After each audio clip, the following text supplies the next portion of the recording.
In this video, I'll show you how to turn off voice in Apple Maps. And if you find this video helpful, please do not forget to like and subscribe. So once we start navigating on Apple Maps, we have nothing displaying the voice here. But what we can do is we can go to settings. Now in the settings, we're going to come to the bottom and we're going to search for maps. And once we go to maps, what we can do is we can scroll down till we see spoken directions, and we're going to change it from normal to softer volume. And here we're going to go back.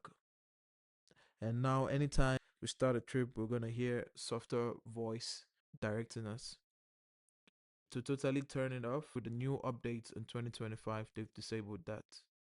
Now that's how to turn off voice in Apple Maps. If you find this video helpful, please do not forget to like and subscribe.